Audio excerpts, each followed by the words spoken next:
ഫിലിമി പ്ലസിലേക്ക് എല്ലാവർക്കും സ്വാഗതം. കേരളം കഴിഞ്ഞ 5 ദിവസമായി ചർച്ച ചെയ്യപ്പെടുന്നത് ഒരേ ഒരു സിനിമയെക്കുറിച്ചാണെന്ന് ആലോചിക്കണം. കഴിഞ്ഞ സിനിമയെക്കുറിച്ചോ വരാനിരിക്കുന്ന സിനിമയെക്കുറിച്ചോ ആരും ചർച്ച ചെയ്യുന്നില്ല. മോഹൻലാൽ നായകനായി അഭിനയിച്ച, ലിജോ ജോസ് പെല്ലിശ്ശേരി സംവിധാനം ചെയ്ത മലൈക്കോട്ടെ വാലിബൻ എന്നുള്ള സിനിമയാണ് ചർച്ചാ വിഷയം. ഏകപക്ഷീയമായ അഭിപ്രായമൊന്നുമില്ല എന്നാലോചിക്കണം. 2-3 പക്ഷമുണ്ട് ആ സിനിമയെക്കുറിച്ച് അഭിപ്രായം പറയാൻ. ഈ അഭിപ്രായം കേൾക്കുമ്പോൾ ചിലർ പറയും കയ്യിലെ കാശ് പോയി, സമയം പോയി എന്ന് പറയുന്നൊരു വിഭാഗമുണ്ട്. മറ്റു ചിലർ പറയുന്നുണ്ട് ഇത് ഉദാത്തമായൊരു സിനിമയാണ്, എക്സ്ക്ലൂസീവ് സിനിമയാണ്, ഇത്തരം സിനിമകൾ വേണമെന്ന് പറയുന്നുണ്ട്. ഇനിയൊരു വിഭാഗം പറയുന്നുണ്ട് ലാലിന് യോജിച്ച കഥാപാത്രമല്ല അത്, ലാലിന് എന്തു പറ്റി എന്ന് ചോദിക്കുന്നവരുണ്ട്. ഇതൊക്കെ സിനിമ കഴിഞ്ഞതിന് ശേഷം വന്നാണത്. ഞങ്ങൾ ആദ്യത്തെ ദിവസം ആദ്യത്തെ ഷോ തന്നെ കണ്ട് ഞങ്ങൾ പ്രഖ്യാപിക്കുകയുണ്ടായി, ഈ സിനിമ ഒരു ക്ലാസിക് സിനിമയാണ് എന്ന് പറഞ്ഞപ്പോൾ ചിലർ പരിഹസിച്ചു. താൻ പോയി തീരെ വിവരമില്ലാത്തവനായോ എന്നുള്ളത്. ലാലിൻ്റെ അഭിനയത്തെ പുകഴ്ത്തി പറയാൻ എന്തിരിക്കുന്നില്ല, ഒരു വേറെ ഭാഷയാണ് ആ ഭാഷ ഞാനിവിടെ ഉപയോഗിക്കുന്നില്ല. ഈ ലിജോ ജോസ് പെല്ലിശ്ശേരി സ്ഥിരം ചെയ്യുന്ന സംവിധാന ശൈലിയാണത്. എല്ലാവർക്കും അറിയാം അയാൾ എന്താണ് ചെയ്യാൻ പോകുന്നുള്ളത്. അയാൾക്ക് ഇത് വിട്ട് വേറൊന്നും ചെയ്യാനും അറിയാം. അങ്ങനെ പോയിക്കൊണ്ടിരിക്കുന്നു എന്നല്ല പരിഹാസം ആലോചിക്കണം. ആ പരിഹാസനം ഞങ്ങൾ വാച്ച് ചെയ്യുകയായിരുന്നത്. അന്ന് ഞങ്ങൾ വേറൊരു കാര്യം പറഞ്ഞു, ഇത് ഫാൻസുകാർ ഇഷ്ടപ്പെടാത്തൊരു സിനിമയാണ്. കാരണം ഫാൻസുകാർ അന്നേ ദിവസം ആദ്യത്തെ അവർക്ക് 6 മണിക്കൊരു ഷോ ഉണ്ടായിരുന്നു. 6 മണിയുടെ ഷോ പകുതിയായപ്പോൾ പായയും കിടക്കയൊക്കെ മടക്കി കൊണ്ടുപോകുന്ന പോലെ അവർ കൊണ്ടുപോകുന്ന ബാൻഡ് സാറ്റും മറ്റെല്ലാം നിരാശയോടെ കൊണ്ടുപോകുന്ന കാഴ്ചയാണെന്ന്. അപ്പം നമ്മളൊരു കാര്യം പറഞ്ഞിരിക്കുന്നു, ഇറങ്ങുന്ന സിനിമകൾ ഫാൻസുകാരെ അവരുടെ സിനിമയായിരിക്കരുത്, അവർക്ക് വേണ്ടിയല്ല സിനിമ എടുക്കരുത് ഞങ്ങൾ പറഞ്ഞു. അതിനും ഞങ്ങൾ തെറിയേക്കേണ്ടി വന്നു. കാരണം ഞങ്ങൾ ഇപ്പോഴും ആ അഭിപ്രായത്തിൽ ഉറച്ചു നിൽക്കുകയാണ്. ഫാൻസുകാർക്ക് വേണ്ടിയല്ല ഇവിടെ സിനിമ എടുക്കുന്നുണ്ട്, ഇവിടെ പ്രേക്ഷകർക്ക് വേണ്ടിയാണ് സിനിമ എടുക്കേണ്ടത്. പ്രേക്ഷകർക്ക് പുതിയ കാര്യങ്ങൾ നമ്മൾ കൊടുക്കണം. അവർ ആഗ്രഹിക്കുന്നതല്ല നമ്മൾ കൊടുക്കേണ്ടത്. അവർക്ക് ആഗ്രഹങ്ങൾ അപ്പുറത്ത് ഇങ്ങനെയും സിനിമകളുണ്ട്, ഇങ്ങനെയും സാഹിത്യമുണ്ട്, ഇങ്ങനെയും ചിത്രകലയുണ്ട് എന്ന് മനസ്സിലാക്കുന്ന രീതിയിൽ വേണം നമ്മൾ കൊടുക്കേണ്ടിയിരിക്കുന്നു. ഇത് സിനിമയെക്കുറിച്ച് 2-3 തരത്തിൽ അഭിപ്രായ വ്യത്യാസം വരുന്നു. സ്ത്രീകളാണ് സത്യത്തിൽ ഈ സിനിമയെ ഇപ്പോൾ ഏറ്റവും കൂടുതൽ പുകഴ്ത്തി പറഞ്ഞുകൊണ്ടിരിക്കുന്നത് ആലോചിക്കണം. നിരൂപകർ ഇപ്പോൾ 2 ചേരിയാൽ നിന്നെങ്കിലും ഏകദേശം 90% പേരും ഈ മലൈക്കോട്ടെ വാലിബൻ ലോകത്തിലെ നല്ല സിനിമകളിൽ ഒന്ന് എന്നും പറഞ്ഞു കഴിഞ്ഞിരിക്കുന്നു. ആദ്യം പറഞ്ഞ് ഞങ്ങൾക്ക് അഭിമാനമുണ്ട്. ഇനിയൊരു കാര്യം ചോദിച്ചോട്ടെ, ഈ സിനിമയെക്കുറിച്ച് ഇത്രയും നെഗറ്റീവായിട്ട് പറയാൻ എന്താ അവകാശം എന്നാണ്? കാരണം സിനിമയിൽ മാത്രമാണ് ഇത് പരീക്ഷണങ്ങൾ ഉണ്ടായിട്ടുള്ളത്. സാഹിത്യത്തിലെടുക്കുക, എന്തിന് നമ്മൾ ചിത്രകലയെടുക്കുക. ഈ ചിത്രകലയിൽ പടം വരച്ചുകൊണ്ട് മനസ്സിലാവാതെ ഇത് എന്ത് പടമാണ്, ഇത് തല തിരിച്ചും നോക്കിയും എല്ലാം മറച്ചു നോക്കി സംസാരിച്ചിട്ടുണ്ട്. അപ്പോൾ ഒറ്റ ഓട്ടത്തിൽ മനസ്സിലാവുന്നത് നമുക്ക്, അത് അപ്പോൾ കണ്ട് ആസ്വദിച്ചു ഉപേക്ഷിച്ചു.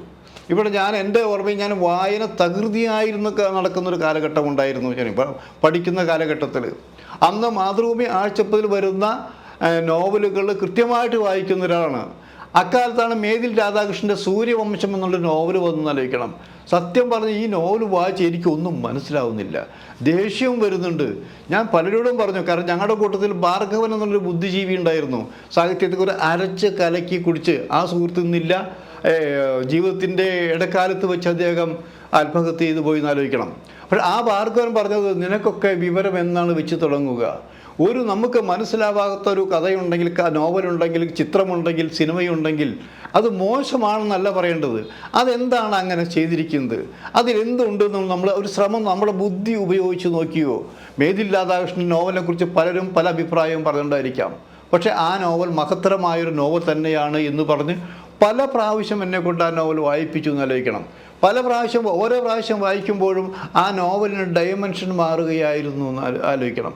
ഇങ്ങനെ ഒരു കാര്യം മാത്രമല്ല, മുകുന്ദനും കാക്കനാടനൊക്കെ ആദ്യ കാലത്ത് എഴുതിയപ്പോൾ അവരെ ആധുനികോത്തര എഴുത്തുകാരെന്ന് പറഞ്ഞാൽ അവരെ ഒരുപാട് തള്ളിയിരുന്ന് ആലോചിക്കണം. അവരുടെ രചനകളിലും ഒളിഞ്ഞു കിടന്ന സാങ്കേതിക വിദ്യയാണ് പലരും ചോദിച്ചിരുന്നത്. പിന്നീട് അവർ മാറി, അവർ ജനകീയ എഴുത്തുകാരായി മാറി. എവിടെയായാലും ഒരു പരീക്ഷണം നല്ലതാണല്ലേ. നമ്മൾ വസ്ത്രം ധരിക്കുന്നുണ്ട്, ഫാഷൻ ധരിക്കുന്നില്ലേ?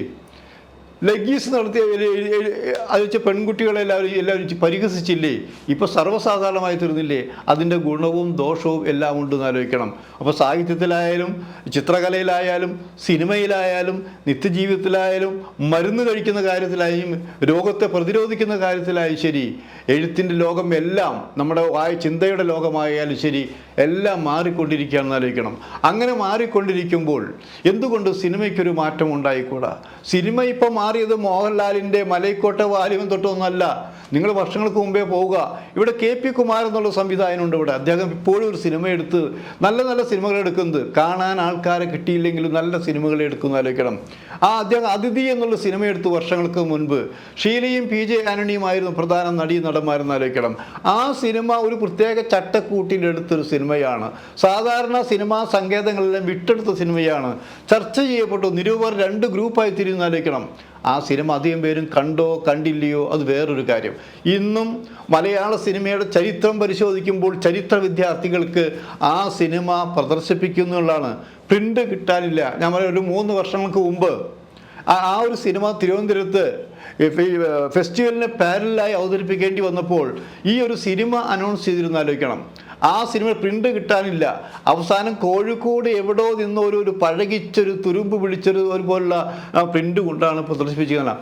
അത്തരം സിനിമകൾ സൂക്ഷിക്കാനുള്ള സംവിധാനം പോലും നമുക്കില്ല എന്നാലോചിക്കണം. ഈ പറഞ്ഞു വന്നത്, മലൈക്കോട്ടെ വാലിബൻ ഇന്ന് ചർച്ചാ വിഷയമാകുമ്പോൾ ഒരു കാര്യം മനസ്സിലായി. മലയാള സിനിമയെ രക്ഷപ്പെടുത്തുന്നത്, മലയാള സിനിമയെ മാത്രമല്ല ഏത് ഭാഷയിലുള്ള സിനിമയായാലും രക്ഷപ്പെടുത്തുന്നത് ഫാൻസുകാരല്ല എന്നുള്ളതാണ്. ഫാൻസുകാർ കണ്ട് ആസ്വദിക്കുന്ന സിനിമ എല്ലാവർക്കും ആസ്വദിക്കാൻ കഴിയും. ഞങ്ങൾ മുമ്പും പറയാറുണ്ട്, ഫാൻസുകാർ നല്ല സിനിമകളെ പ്രോത്സാഹിപ്പിക്കണം. മോഹൻലാലിൻ്റെ മാത്രമല്ല, മമ്മൂട്ടി മാത്രമല്ല, ഇപ്പോൾ നമ്മൾ മലയാള സിനിമയെക്കുറിച്ചാണ് പറയുന്നത്. മലയാള സിനിമയെ ആര് അഭിനയിച്ചാലും ആര് സിനിമ എടുത്താലും അവരുടെ സിനിമ കാണണം. സിനിമ മുൻവിധിയോടെ കാണാൻ പോകരുത്. സിനിമ കണ്ടിട്ട് നിങ്ങൾ അഭിപ്രായം പറയൂ. നിങ്ങൾക്ക് മനസ്സിലാകാത്ത ആകൊണ്ട് എന്താണ് അതിൽ കൊടുത്തിരിക്കുന്നത്? വെറുതെ വിവരദോഷികളല്ല സിനിമ എടുത്തിരിക്കുന്നത്. കോടികൾ ചെലവഴിച്ചുകൊണ്ട് നഷ്ടം സഹിക്കാൻ വേണ്ടി അത് സഹിക്കില്ല. ആ നഷ്ടം വരുമെന്ന് ബോധ്യപ്പെടുത്തുകൊണ്ട് തന്നെ പരീക്ഷകൾ നടത്തുന്നവരുണ്ടെന്ന് ആലോചിക്കണം. കോടികൾ ചെലവിട്ട് നമ്മുടെ രാജ്യത്ത് തന്നെ പരീക്ഷകൾ നടത്തുന്നില്ലേ? ചന്ദ്രനിലേക്കും മറ്റും നമ്മൾ എന്തെല്ലാം പരീക്ഷകൾ നടത്തി. ചില പരീക്ഷകൾ വിജയിക്കും, ചില പരീക്ഷ പരാജയപ്പെടുമെന്ന് വിചാരിച്ചുകൊണ്ട് പരീക്ഷ നിർത്തിവെച്ചിട്ടുണ്ടോ? അത് തുടരുക ചെയ്യും. എല്ലായ്പ്പോഴും വിജയം മാത്രം നമ്മൾ ആഗ്രഹിക്കരുത്. പക്ഷെ ഒരു കാര്യം, മലയാള സിനിമയിലെ പ്രേക്ഷകർ ഇപ്പോൾ ഒരു നല്ല ട്രാക്കിലെത്തിയിരിക്കുന്നു എന്നാണ് ഞങ്ങൾക്ക് പറയാനുള്ളത്. കാരണം അവർ ഈ സിനിമ കാണുകയാണ്. ഈ സിനിമ കാണുമ്പോൾ തന്നെ മൗത്ത് പബ്ലിസിറ്റി ആവശ്യത്തിലധികം ഈ സിനിമയ്ക്ക് കിട്ടിക്കഴിഞ്ഞിരിക്കുന്നു. ചർച്ച ചെയ്യപ്പെടുന്നു. ചിലർ പറയുന്നത്, ഞങ്ങൾ പറഞ്ഞ പോലെ എന്താ, ഇതൊരു നാടോടി കഥയാണ്, ഇത് അമ്മൂമ്മ കഥയാണ്, ഇതൊരു ചിത്രകഥയാണ്. ആ ചിത്രകഥ വായിക്കുമ്പോൾ ഉണ്ടാകുന്ന അനുഭൂതി, ചിത്രകഥയിൽ 3D ചിത്രകഥകൾ വന്നിട്ടില്ലേ, അതും ഒരു പരീക്ഷണമല്ലേ? അങ്ങനെ പരീക്ഷകൾ നടത്തിക്കൊണ്ട് സിനിമയിലും സാഹിത്യത്തിലും ചിത്രയിലും മാറ്റങ്ങൾ സംഭവിച്ചുകൊണ്ടിരിക്കുമ്പോൾ മലൈക്കോട്ടെ വാലിബൻ മോഹൻലാലിനും സംവിധായകനും പിന്നെ എടുത്തു പറഞ്ഞൊരു ക്യാമറമാൻ ഉണ്ടെന്ന് ആലോചിക്കണം. മധു നീലകണ്ഠനാണ് അതിൻ്റെ ക്യാമറമാൻ തന്നെ എൻ്റെ ഓർമ്മ. അപ്പോൾ ആ മധു നീലകണ്ഠനാണ് പ്രൊഡ്യൂസർ അടക്കം, ഈ പ്രേക്ഷകരടക്കം എല്ലാവർക്കും നമ്മളൊരു പൂച്ചെണ്ട് കൊടുക്കാനാണ് ആഗ്രഹിക്കുക. കാരണം നിങ്ങൾ ഈ സിനിമ ഇനിയും കാണുക, പ്രചരിപ്പിക്കുക. ഇത്തരം സിനിമകൾ, പരീക്ഷണാത്മക സിനിമകൾ മലയാള സിനിമയിൽ ഉണ്ടാകട്ടെ.